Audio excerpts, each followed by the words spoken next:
Ngayong umaga po, January 6, 3 Kings. Tatlong workers.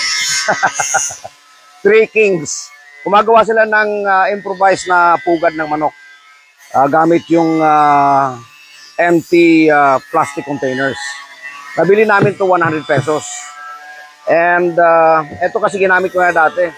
Ang kagandahan nito, hindi ito pinapasukan ng manok para dumapo kung gabi at tumatay.